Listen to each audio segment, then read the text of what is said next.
그건 그런 뜻이 아니에요. 그 뜻 강좌 특강을 시작하겠습니다.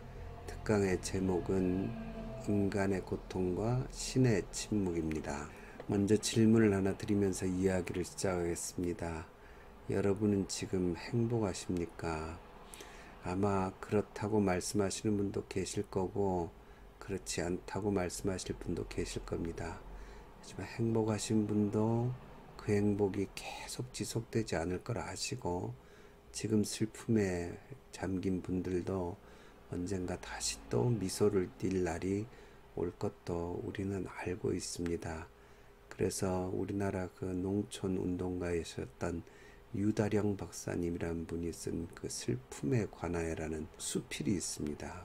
10살 된 불치병에 걸린 자기 아이를 보면서 죽음을 생각하면서 그 글을 이제 쓰셨다 그래요. 거기 보면 인생은 기쁨과 슬픔을 경위로 해서 날줄과 씨줄로 해서 짜져가는 한 조각의 비단인 것 같다. 그런 글이 있었던 것 같습니다. 참 잘 표현한 것 같아요. 우리 인생에서 이 슬픔이라는 것이 필연적으로 끼어들고 고통의 문제는 우리 인간에게 아주 곤혹스러운 주제입니다. 이걸 피할 수도 없고 부정할 수도 없는 거죠. 그래서 불교 같은 종교가 아마 이 고통의 문제에 많은 사색을 드린 종교인 것 같아요. 석가모니가 처음 깨달음을 얻고 처음에 한 설교, 설법이 이 사성제라는 게 있죠. 그래서 고, 집, 멸, 정 뭐 이렇게 표현하죠. 그래서 생즉 고고, 인생은 곧 고통이고 고통이 곧 인생이다. 이 고통의 원인이 있고 그 원인은 깨달음으로 그 원인을 없앨 수 있다. 정견, 뭐 정사유, 정진, 정업 뭐 이런 8정도로 이렇게 수행을 해서 이 고통을 없앤다. 어떤 분 설법을 들으니까 고통이 아니라는 것, 그 고통을 느끼는 나 자신이 존재하지 않다는 것을 깨닫는 경지까지 이르러야 된다 뭐 그러시는데, 그건 정말 거대한 정진승리고, 그렇다고 고통이 정말 사라지느냐? 아닌 것 같아요. 그럼 우리 기독교는 고통의 문제에 대해서 어떤 해법을 가지고 있느냐? 이 문제가 쉬운 문제가 아닙니다. 우리 교회 안에는 아주 유행하는 베스트셀러 메시지가 있죠. 예수님을 믿고 구원의 기쁨을 얻고 자유와 평화를 얻고 세상이 알지도 못하는 평화 속에서 전능하신 하나님께서 우리의 모든 것을 해결해 주시고 병도 낫게 해주시고 부자가 되게 해주시고 문제를 해결해 주시고 형통하게 해주시고, 우리 기독교에는 날마다 기쁘고 즐겁다, 이제 그런 메시지가 우리 안에 유행을 합니다. 그리고 그런 메시지를 싫어하는 사람은 거의 없지요. 다 뭐 크게 아멘하고 받아들이고 그런 메시지가 퍼지는 교회를 좋아하고 사람들이 몰려들지요. 하나님의 도움으로 모든 것이 해결된다는 어떤 긍정적인 뭔 일이 잘 될 거다, 이제 이런 식으로 나가는 게 기독교의 핵심 메시지라고 알고 있고 또 그렇게 받아들이는 경우가 많습니다. 하지만 그럼에도 불구하고요, 우리 자신에게 찾아오는 고통을 우리는 부인할 수 없고, 그 고통이 진짜 정작 내 것이 되면요, 우리 속엔 오히려 하나님을 믿기 때문에 더 어려운 경우가 많습니다. 왜냐하면 그렇게 믿었던 하나님, 그렇게 고통으로부터 우리를 해방시켜 주실 줄 알았던 선하신 하나님이 왜 내게 이 고통을 허락하시는가 하는 문제로요, 더 깊은 방황과 고통에 빠지는 경우가 있습니다. 신을 믿기 때문에. 그리고 믿지 않는 분들 중에서도 이런 문제를 가지고 너희 하나님이 다 해결해 주신다면서 왜 하나님은 지금 침묵하고 계시냐 하는 반박을 들을 때가 많이 있습니다. 그래서 이 고통이라는 문제를 약간 내 문제가 아닐 때는 이거에 대해서 말하기가 참 쉬워요. 하지만 이게 정작 나의 문제가 되면요, 굉장히 고통스러워지고 하나님을 믿기 때문에 더 힘들어집니다. 애초에 하나님이 안 계시다고 생각하면 신의 침묵이라는 개념 자체를 뭐 의식할 필요가 없지만, 왜 하나님은 날 사랑하신다면서 하나님이 존재하시는데 이렇게 고통 속에 나를 내던져 놓으시느냐. 이제 그런 갈등에 오히려 성도들이 빠질 수가 있죠. 이거에 대한 좋은 예가 그 C.S. 루이스라는 사람이 있죠. 아주 유명한 기독교 이제 변증가죠. 이 루이스가요, 회심을 하고 한 10년쯤, 9년이나 10년쯤 뒤에요, 의뢰를 받고 쓴 글이 있습니다. 아주 유명한 책이죠. 고통의 문제라는 책입니다. 그러니까 고통에 대해서 논한 거예요. 참 잘 쓴 책이고요. 고통은 하나님의 확성기다, 메가폰이다, 혹은 뭐 악한 인간을 선하신 하나님이 만질 때에 필연적으로 나오는 어떤 마찰 같이 그렇게 이제 표현을 하죠. 참 깊은 인사이트들이 거의 많이 들어있죠. 고통의 문제를 쓸 때 이 사람이 42살이었어요. 그다가 이제 55년도에 예기치 않은 기쁨이라는 자서전 비슷한 글도 씁니다. 자기가 예수님을 믿고 이제 기쁨을 얻은 그런 이야기들이죠. 그래서 그 기쁨에 대해서도 이야기를 해요. 그러다가 자기가 사랑하는 아내를 잃게 되지요.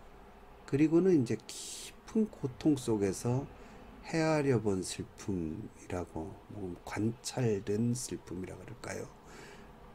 그런 글을 씁니다. 그리고 거기서 고통과 괴로움에 대해서 정말 솔직하게 쓰는데, 물론 뒤에 가서는 처음에 썼던 그 고통의 문제와 비슷한 결론으로 가지만, 앞부분에서 자기가 진짜 고통 속에 있을 때 느꼈던 그 느낌을 토로할 때는 정말 뭐 어떤 면에서는 굉장히 불경한, 하나님에 대한 불경한 표현들도 막 나오지요. 뭐 악의에 가득 찬 뭐 전능한 뭐 분이라든지 뭐 하여튼 그런 표현들, 아니면 카즈믹 뭐 사디스트라든지 우주적인 과학자 뭐 이런 표현들이 나오죠. 그러니까 정작 한 걸음 떨어져서 고통을 논할 때는 고통에 대해서 아주 담담하게 쓰다가 고통과 슬픔이 내 것이 되면 그때부터는 그 슬픔과 고통의 그 무게는 오롯이, 아무리 고통에 대해서 잘 논하고 지적으로 깨닫고 하는 사람도 그 고통에 힘들어하고 괴로워할 수밖에 없다는 걸 보여주는 좋은 예라고 봅니다. 이처럼 신의 자녀들도 여전히 고통의 문제에 우리 성도들도 이렇게 흔들리고 당황하게 되어 있습니다. 정작 일어나기 전에는 우리는 굉장히 객관적이고 담담한 사람이었다가 이런 일이 내게 일어나면요, 문제가 달라지는 거죠. 고통은 여전히 고통이어서 고통은 고통스럽죠. 그렇기 때문에 우리 기독교인들이 조심해야 될 게 있습니다. 고통당하는 사람들에게 조언하는 건 사실 별 쓸모가 없는 일이죠. 고통이 너를 연단시켜주고 더 나은 사람으로 만들어준다. 그리고 고통 후에 결국 낙이 온다. 잘 되려고 그러는 거야. 이런 이야기들을 많이 하죠. 고통에는 뜻이 있어.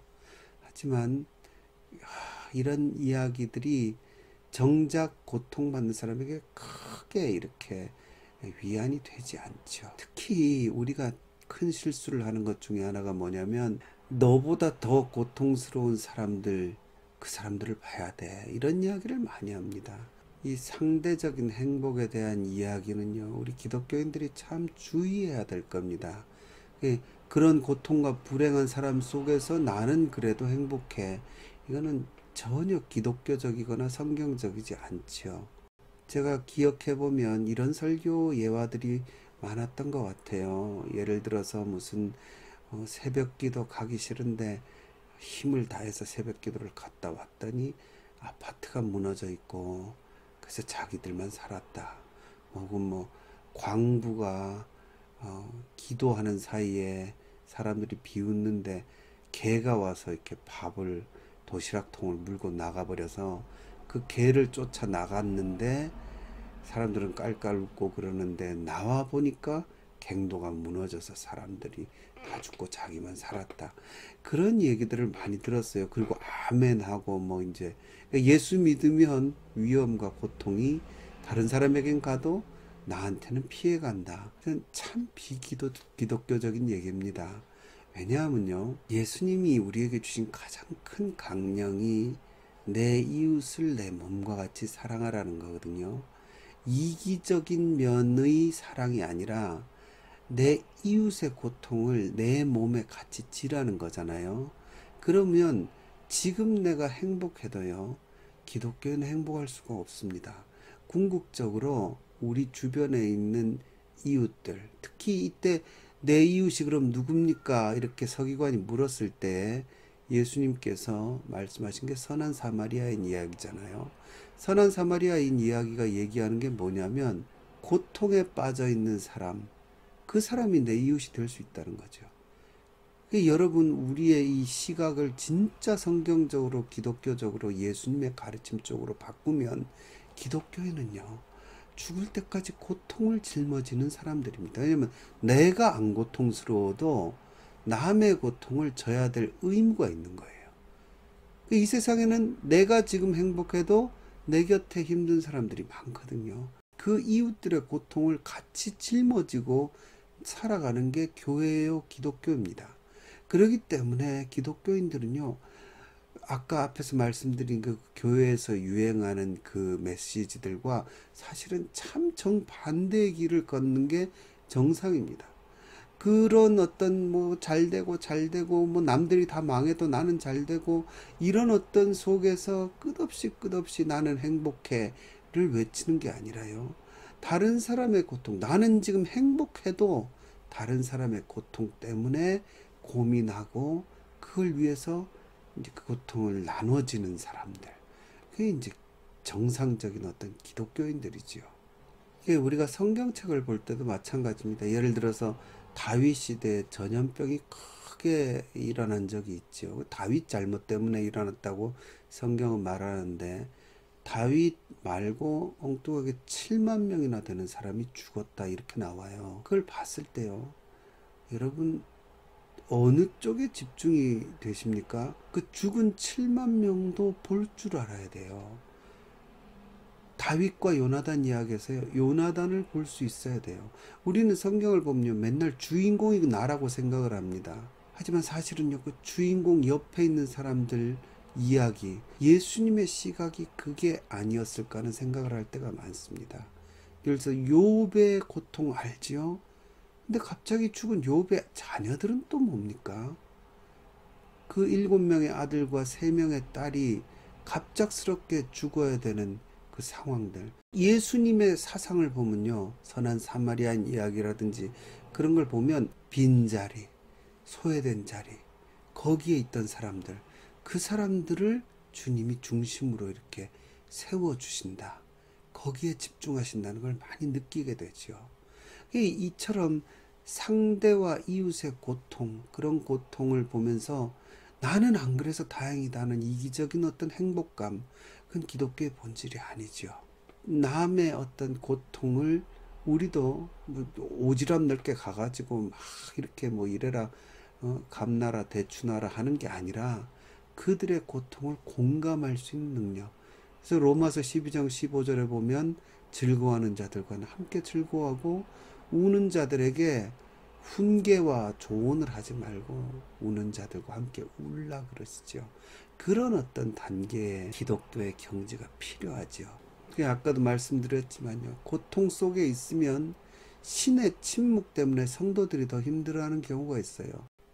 근데 여기에 조금 더 덧붙이면요, 변호사들 때문에 더 화나는 경우도 있어요.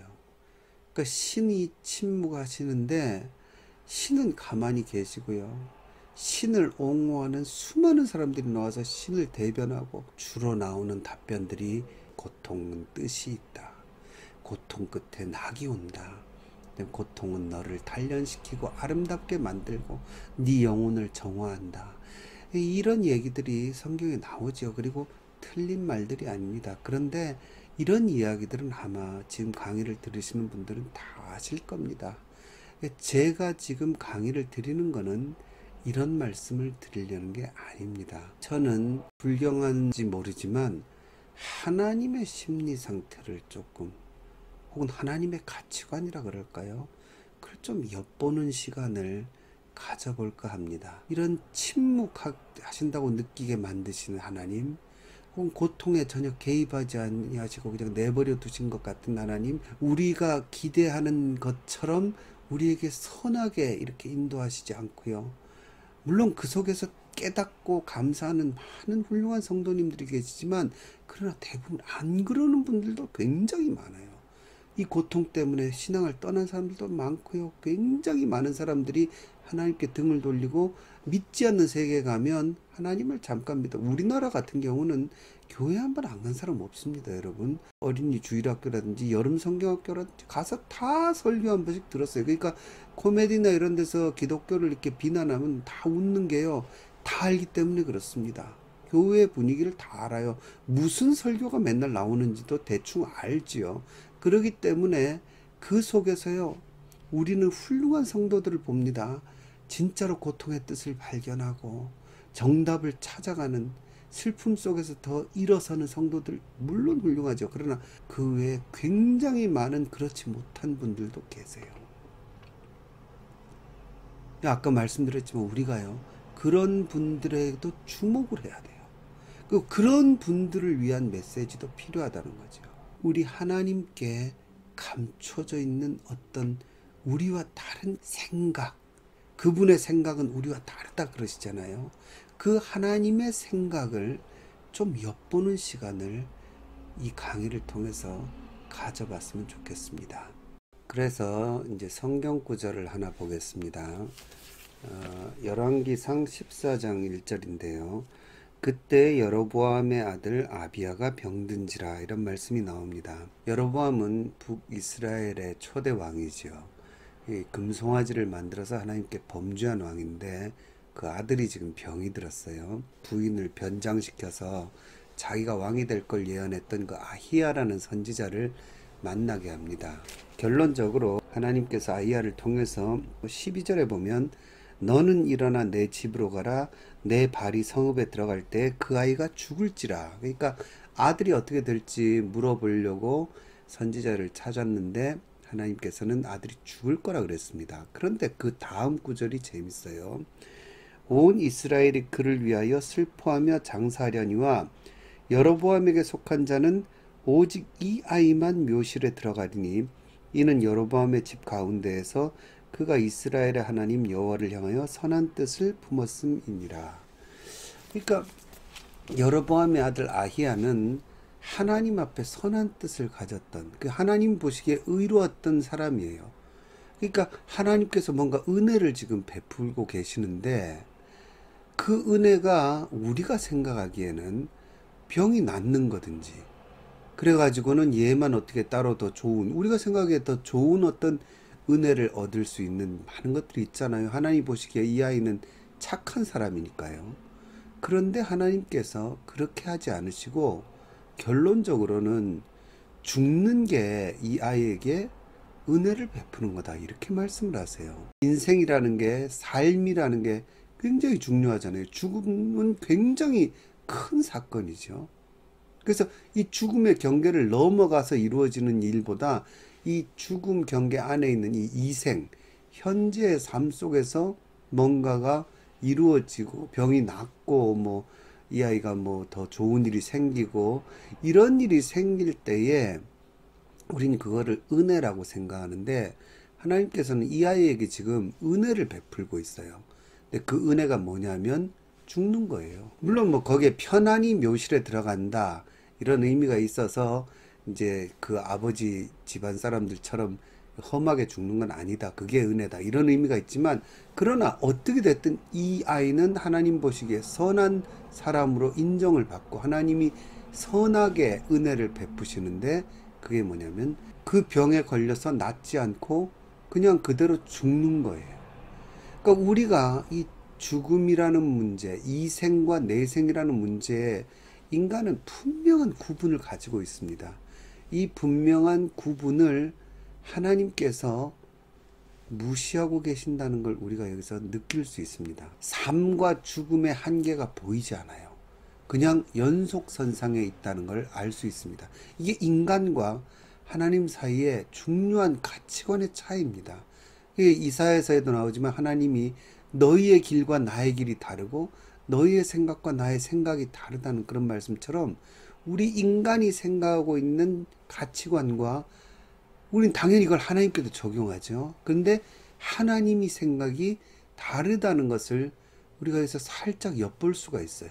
우린 이 고통이 고통의 끝이 이 생 안에서 이루어질 때 복이라고 생각합니다. 그러니까 이 생 안에서 그 고통이 끝나고 여로보암의 아들도 이 생, 우리의 삶 속에서 그 병이 낫고 그게 복이라고 생각하는데 하나님은 복과 은혜를 베푸신다고 하시면서 죽음 이후까지 끌고 가 버리셔요. 그러니까 이 생 안에서의 복은 우리에게 중요한 개념이고 수긍이 되는 개념이지만 하나님의 생각이 다르다는 걸 여기서 볼 수 있습니다. 하나님은 그 이후하고도 그냥 자연스럽게 연결되어 계신 생각을 갖고 계세요. 이게 신약에 와서는요, 아주 더 절묘하게 묘사가 됩니다. 누가복음 20장 38절에 보면요, 37절에 죽은 자가 살아난다는 것은 모세도 가시나무 떨기에 관한 글에서 주를 아브라함의 하나님이요 이삭의 하나님이요 야곱의 하나님이시라 칭하였나니 하나님은 죽은 자의 하나님이 아니요 살아있는 자의 하나님이시라. 그리고는 중요한 말씀이 나옵니다. 하나님에게는 모든 사람이 살았느니라. 여기 살았느니라 이 말이 현재형입니다. 그러니까 우리식으로 말하면 하나님 앞에서는요 모든 사람이 살아있습니다 이 뜻이에요. 그러니까 재밌죠. 부활 얘기를 하는 건데 하나님 앞에는 애초에 모든 사람이 그냥 살아있는 거예요. 그리고는 예수님이 37절에 죽은 자가 살아난다는 것은 이렇게 시작하시거든요. 그러니까 우리는 부활, 우리에게는 죽음이라는 개념이 있으니까 죽었으니까 그 다음에 생으로 가는데 부활이라는 개념이 도입이 되는 거예요. 근데 하나님께는 더 깊은 차원이 있다는 겁니다.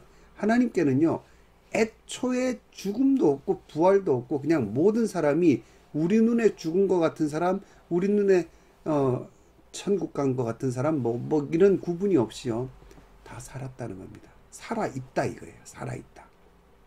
살아있는 중이라는 거예요. 여기서도 아까 그 여로보암의 아들의 이야기처럼 하나님 앞에는 이생과 내생의 구분이 없고요.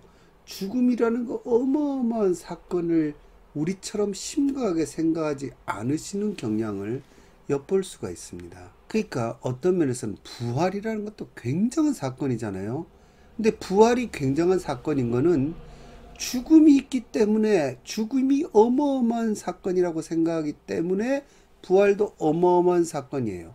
그러나 그건 인간의 차원이고요.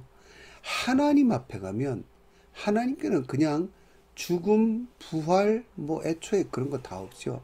모든 사람이 저 아브라함 그 고대 아브라함부터 지금 뭐까지 모든 하여튼 인류라는 이 족속은 하나님 앞에 그냥 죽은 자든 지금 살아있는 자든 다 그냥 살아있는 거예요. 그게 지금 하나님 말씀하시는 하나님에게는 모든 사람이 살았느니라, 살아있느니라 이 말씀의 의미입니다. 근데 이 이야기가 또 누가복음에서 묘하게 좀 반대되는 면에서 비슷하게 나가는 게 있어요. 누가복음 13장 4절에 보면 실로암 망대 사건이 있습니다. 예수님 당시에 아마 탑 뉴스 중에 하나였던 것 같은데 실로암에서 망대가 무너져 치어 죽은 18사람이 예루살렘에 거한 다른 모든 사람보다 죄가 더 있는 줄 아느냐. 망대가 무너져서 18명이나 죽는 사건이 발생했어요. 사람들이 그 망대가 무너져 죽은 사람들을 보고 아이고 저 죄가 있어서 저렇게 죽었구나 이렇게 이제 이야기를 하는 겁니다. 근데 그들이 죽음은 뭡니까? 육체의 죽음이죠. 몸이 죽은 거예요. 이 생에서 죽은 겁니다. 근데 예수님이 묘한 말씀을 하세요. 죄가 더 있는 줄 아느냐? 그리고는 5절에 이어서 너희에게 이르노니 아니라 그러십니다.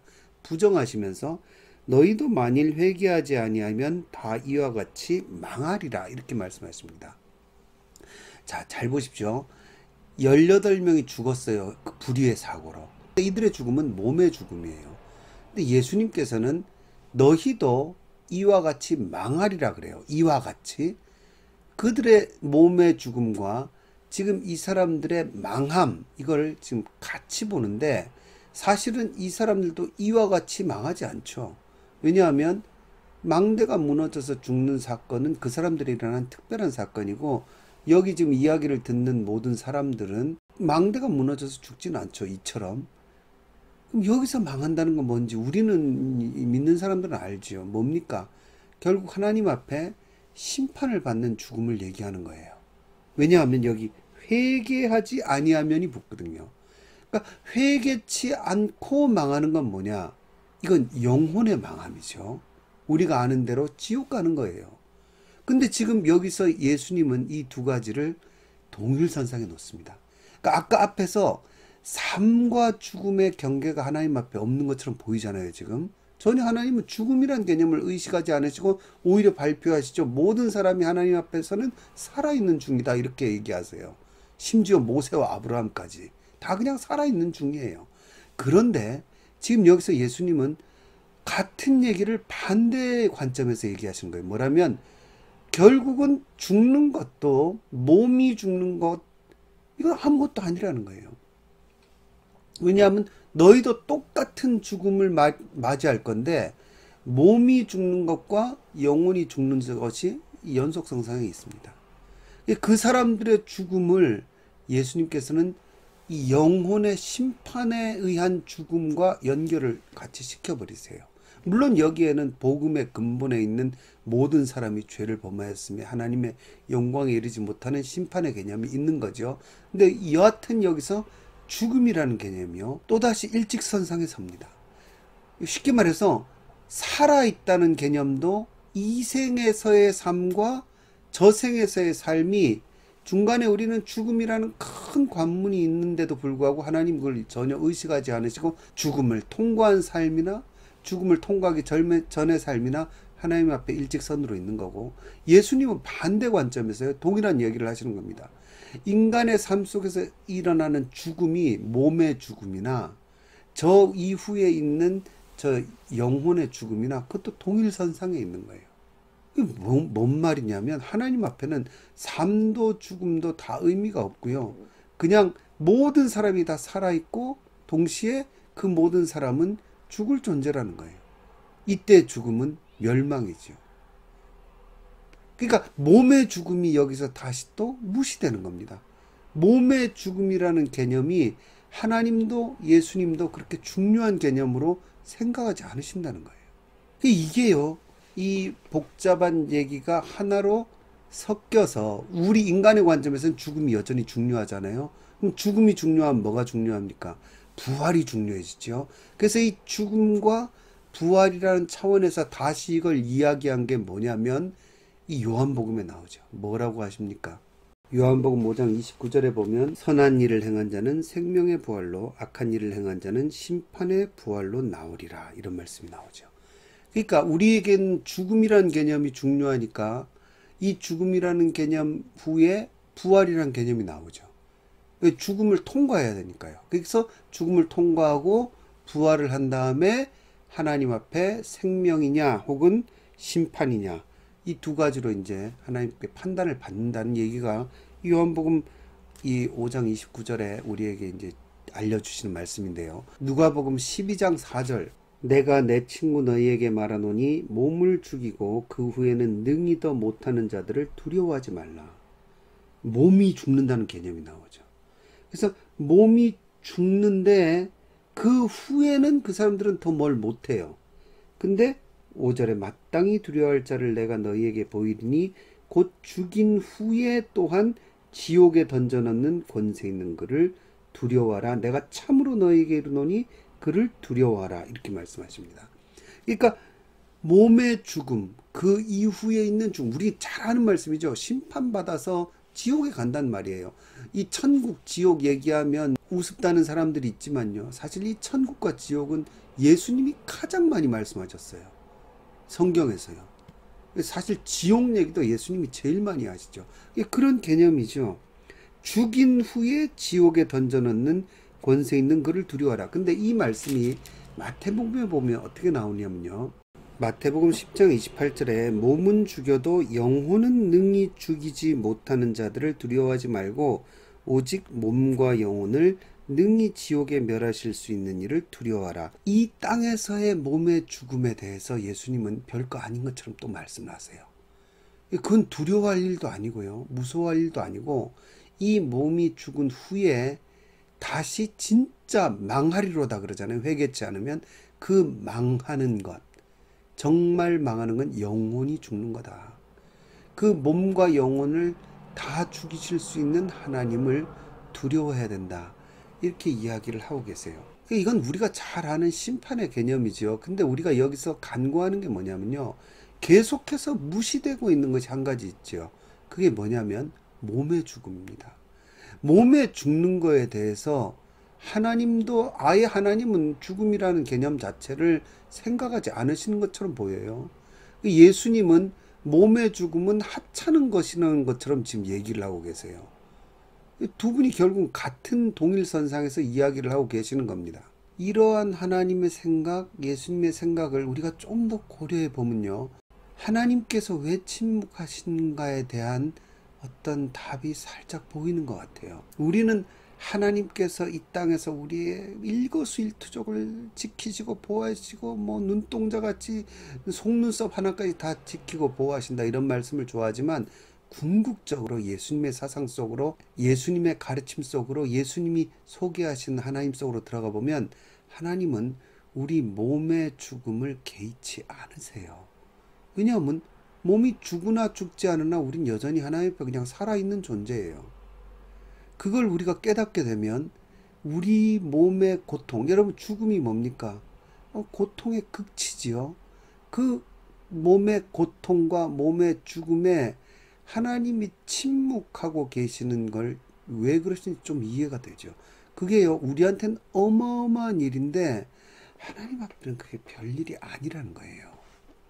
이게 제가 좀 상당히 좀 불경한데 하나님을 좀 이상하게 묘사하는 것 같죠. 얼마나 요즘 시대의 메시지랑 다릅니까? 하나님이 하나하나 그냥 당신은 사랑받기 위해 태어난 사람이니까 하나하나 전부 다 하나님께서 그걸 일거수일투족을 지키고 보호하신다. 이래야 우리가 좋아하는데 근데 성경 안에서 전혀 다른 분위기를 우리가 지금 보는 겁니다. 예수님도 하나님도요. 몸의 고통과 몸의 죽음에 대해서 별로 깊이 신경을 안 쓰고 계세요. 하지만 뭘 향하느냐? 그게 끝이 있다는 거예요.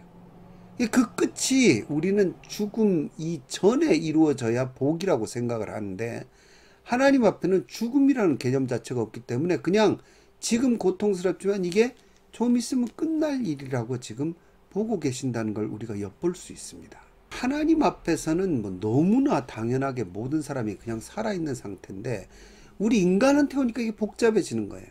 그래서 인간은 죽음이 너무나 큰일이고 죽기 전에 또 당하는 고통들이 큰일이고 뭐 루이스도 자기 부인이 암에 걸려서 죽어가는 과정을 보면서 그것 때문에 얼마나 고통합니까? 그렇게 똑똑한 사람도 당연히 우리에겐 그게 너무 큰일이기 때문에 그렇죠. 그러나 그 큰 고통이 하나님의 침묵으로 이어져서 우리를 화나게 하는 것 같지만 하나님이 왜 그러시는지 이해가 가는 거죠. 하나님은 그냥 어떤 종착역, 그게 해결되는 종착역이 있죠. 그 죽음 이전, 죽음 이후 이게 중요한 게 아니에요. 이 땅에서 그게 이루어지냐 이게 중요한 게 아니에요. 그냥 어떤 종착역이 있어요.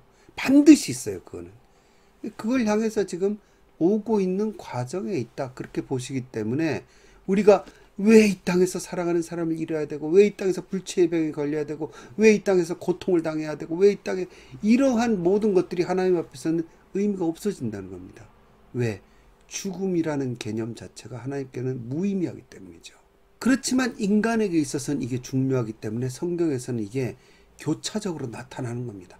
하나님 앞에서는 모든 자가 살아있어요. 그때는 죽음이란 개념을 얘기할 필요가 없죠. 그러나 인간의 차원에서는요. 인간에겐 죽음이 너무 큰 일이에요. 어떤 사람이 병들고 사랑하는 사람 곁을 떠나고 하는 게 얼마나 큰 문제입니까? 그런 문제에 있어서 인간에게 있어서는 어떤 개념이 도드라지냐면요. 부활하고 다시 심판받고 이렇게 설명이 돼야 되죠. 하지만 애초에 하나님 앞에서는 그게 의미가 없다는 거예요. 사실 부활도 의미가 없고, 또 이상한 얘기로 이단이라고 또 뭐라 그럴까 모르겠는데 그런 의미가 아닌 거 아시겠죠? 하나님 앞에 다시 살아난다는 것도 사실은 그게 의미가 없는 거예요. 이미 살아있는 거예요. 이미. 그러니까 그걸 교차적으로 인간에게는 부활이라는 개념으로 이해를 시켜야 되고, 하나님 앞에서는 그러나 원칙적으로는 다 그냥 그대로 그냥 살아있는 거, 연속선상에 있다. 이게 이제 성경에서 왜 두 가지가 같이 나오느냐? 그렇기 때문에 그런 겁니다. 우리가 하나님을 지금 하나님의 생각을 엿보는 거예요. 그러기 때문에 왜 하나님이 이 땅에서 고통의 문제를 그냥 놔두시는가? 하나님이 침묵하시는가? 그게 아니라는 거죠. 하나님 앞에서는 그냥 되어가는 과정일 뿐이에요. 그래서 이 땅에서 끝내 뭐 내 사랑하는 아내가, 이게 우리 생각이지 하나님 앞에서는 그게 의미가 없다는 겁니다. 그래서 이 몸의 죽음이라는 차원의 큰 그 무게가 사실은 하나님 앞에서는 사라지는 거죠. 그렇게 되면요, 기독교가 뭘 지향하고 있는지 여기서 서서히 드러나고 있습니다. 우리는 다 죽을 존재예요. 아까 예수님 말씀대로 심판받아서 결국 몸이 죽는 것 아니라 더 나아가서 영혼까지 지옥에 떨어져 죽을 존재죠. 그런 상황이기 때문에 우리는 어떻게 되냐면 더더욱 살아있는 이 상태, 아직 지옥의 그 형벌을 받지 않은 상태인 이 인생, 삶, 이생의 삶이 정말 중요해지는 거예요. 근데 예수님은 오셔서 뭘 하신 거냐면요, 이제부터 그게 드러납니다. 히브리서 2장 14절을 한번 볼게요. 자녀들은 혈과 육에 속하였음에 그도 또한 같은 모양으로 혈과 육을 함께 지니심은, 이유가 나오죠. 죽음을 통하여 죽음의 세력을 잡은 자, 희한한 존재가 나오죠. 죽음을 통하여 죽음의 세력을 잡은 자, 누구냐면 곧 마귀를 멸하시기 위함이다. 그리고는 15절에 또 죽기를 무서워함으로 한평생 매여 종노릇하는 모든 자들을 놓아주려 하심이니. 예수님이 왜 인간이 되셔서 혈과 육을 가지고 이 땅에 오셨냐? 이 히브리서는 어떻게 설명하냐면, 죽기를 무서워해서 평생, 이 한평생 삶에 매여서 종노릇한다는 거예요. 그러니까 우리는 이 생에 매여 있는 존재예요. 왜? 죽을 존재이기 때문이죠. 심판을 받을 것이기 때문에 죽음 이후에 더더욱 죽음 이전의 삶에 깊이 매여 있고 여기에 집착합니다. 그 집착 때문에 죽음은 우리에게 어마어마하게 큰 의미로 다가와요. 그런데 그걸 이용해서 마귀는 우리를 뿌려먹고 있어요. 이 땅에서. 그런데 예수님이 오신 목적이 뭐냐? 히브리서는 뭐라고 말씀하시냐면, 그런 이 생에 매여 있는 우리들 풀어서 자유케 하시기 위함이다. 그럼 다르게 말하면 뭡니까? 죽음이라는 개념을 초월하게 하신다는 거죠. 이 생의 삶과 이 생의 삶의 끝이라고 생각하는 죽음이라는 개념을, 이 가치관을 우리에게서 없애주시고 자유하게 하시는 분이 예수님이시다. 이렇게 지금 성경이 설명하고 있는 겁니다. 그럼 바울이 뭐라 그럽니까? 사망아 너의 쏘는 것이 어디 있느냐? 사망하고 싸워요. 사망하고. 이 사망은 1차적으로는요 몸의 죽음을 얘기하는 거예요. 왜냐, 몸의 죽음 이후에는 당연히 인간은 영혼의 죽음으로 지옥에 떨어질 존재이기 때문에. 그런데 예수님이 오셔서 우리의 죄를 용서하심으로 인해서 십자가를 통해서 우리는 몸의 죽음이라는 개념을 초월한 사람이 되는 거예요. 왜? 몸의 죽음이 곧 영혼의 죽음으로 이어지는 인생에서 몸의 죽음이 이제는 천국으로 가는 과정으로 바뀌어버린 거예요. 그러니까 우리가 생각하는 이 생에서의 고통, 육신을 가지고 사는 인간의 고통, 심지어 그 고통의 극치인 죽음, 그거에 대해서 하나님이 침묵하시는 게 아니라 하나님은 개의치 않으시는 거예요. 그래서 예수님을 믿는다는 건요, 사실상 이 땅에 이 생에서의 삶이 윤택해지는 것에 그 목표가 있지 않아요. 성경이 우리를 이끄시는 방향은 전혀 다른 곳에 있죠. 몸의 죽음을 초월한 가치관에 이르게 하는 거예요. 그래서 천국까지 실제로 오게 하시는 거죠.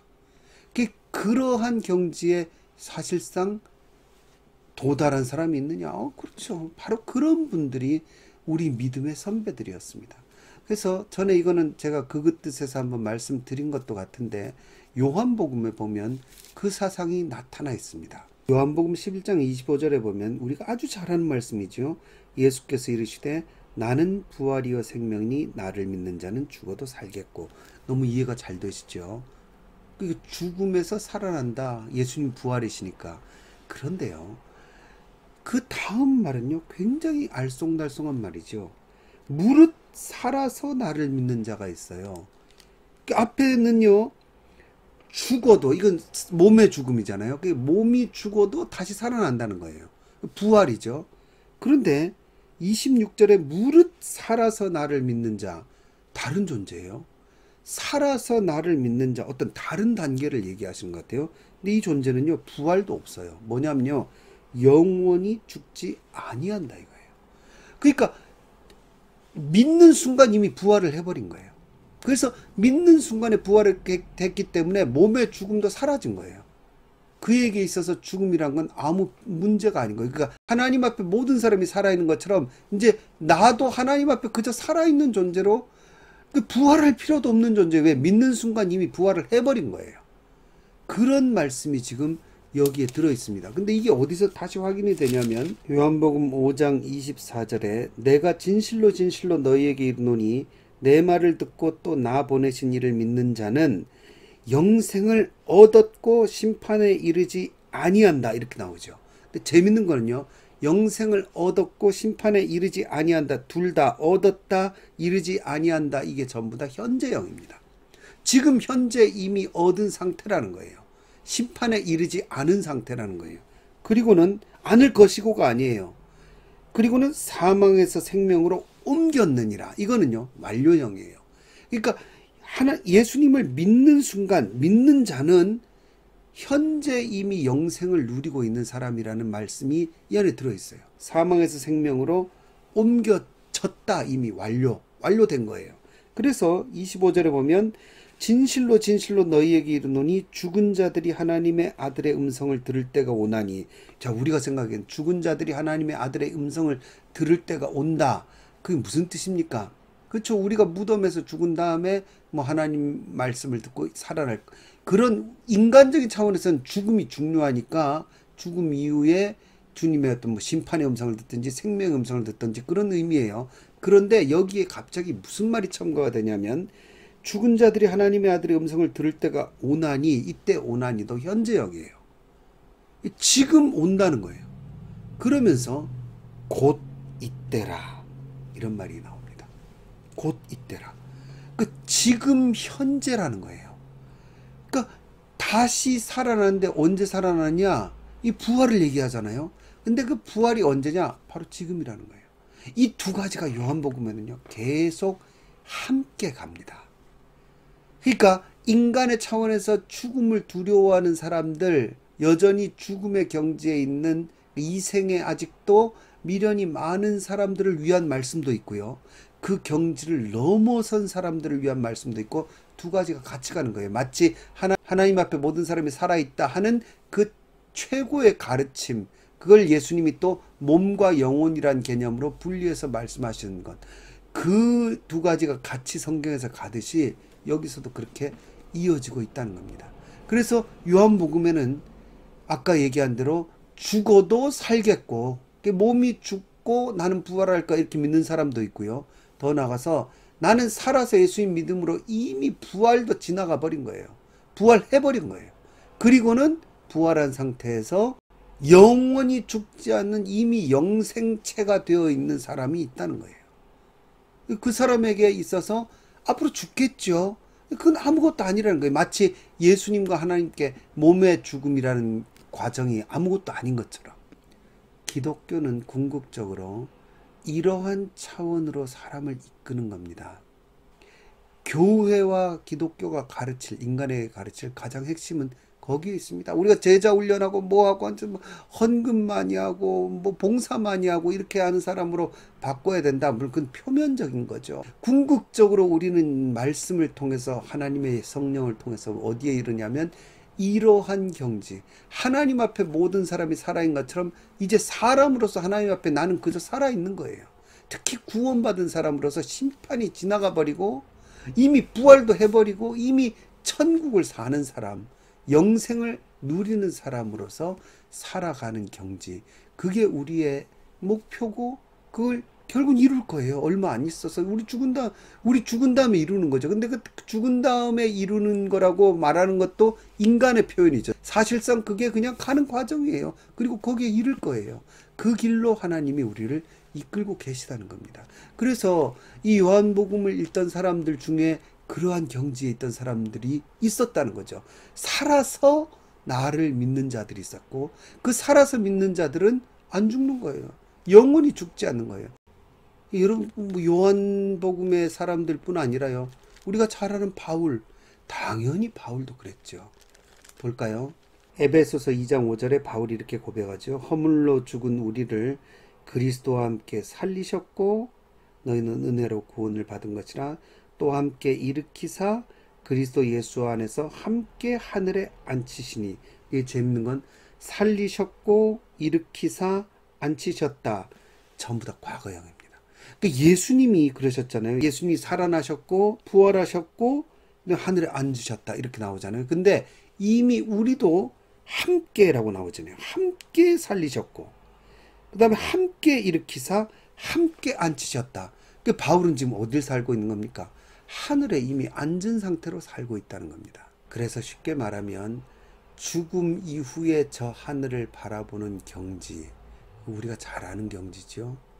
근데 그걸 넘어서서요, 그냥 지금 현재 이미 거기에 도달해 있다고 생각하는, 연속선상에 있다고 생각하는 하나님의 생각에 이른 가치관, 그 가치관의 사람으로 계속적으로 주님께서 이끌고 계시는 겁니다. 그게 우리가 주 안에서 훈련받고 걸어가는 길의 목표입니다. 한마디로 죽음을 초월한 사람이 되고 이미 이 땅에서 하늘나라를 사는 사람이 되는 것, 그게 어떤 면에서는 기독교인이 되는 겁니다. 이런 사람들을 아무도 감당을 못하지요. 그래서 히브리서 11장에 이런 말씀이 나오잖아요. 35절에 여자들은 자기의 죽은 자들을 부활로 받아들이기도 하며 또 어떤 이들은 더 좋은 부활을 얻고자 하여, 이 여자들이 누군지 뭐 확실하게 나오진 않았지만 예를 들어서 사르밧 과부라든지 수넴 여인, 자기의 죽은 자식들이 죽었다가 살아나는 경험을 하잖아요. 이건 뭡니까? 몸의 부활이잖아요. 근데 이 생에서에 일어난 기적이에요. 이 땅에서 일어난 기적이고 몸이 다시 살아난 거죠. 근데 여기 보면 뭐가 나오냐면 또 어떤 이들은 더 좋은 부활이 나오죠. 이건 뭐냐면 몸의 부활해서 이 세상에서 다시 좀 더 사는 것, 그런 경지가 아니라 더 좋은 부활은 저 하늘로 연결이 된 거잖아요. 근데 그 좋은 부활을 얻고자 하여서 뭘 하냐면 심한 고문을 받되 구차히 풀려나기를 원하지 아니하였으며 또 어떤 이들은 조롱과 채찍질뿐 아니라 결박과 옥에 갇히는 시련도 받았으며 돌로 치는 것과 톱으로 켜는 것과 시험과 칼로 죽임을 당하고 양과 염소의 가죽을 입고 유리하며 궁핍과 환난과 학대를 받았으니 이런 사람은 세상이 감당하지 못하느니라, 이런 말씀이 나옵니다. 그러니까 저 하늘나라에 이르는 거에 그 과정에서 몸의 죽음을 무시하는 사람들이에요. 몸이 받는 고통, 왜 얼마나 많은 고통과 죽음이 나옵니까? 조롱과 채찍질, 결박옥에 갇히고 돌로 치고 톱으로 켜고 칼로 죽임을 당하고, 이 몸의 고통, 우리가 말하는 지금 이 특강의 주제, 인간의 고통, 그 고통과 고통의 극치인 죽음, 그거를 무시하는 사람들이 나오는 거예요. 왜? 더 좋은 부활을 얻고자 해요. 그게 뭡니까? 하나님의 구원이죠. 저 하늘나라에 이르는 거죠.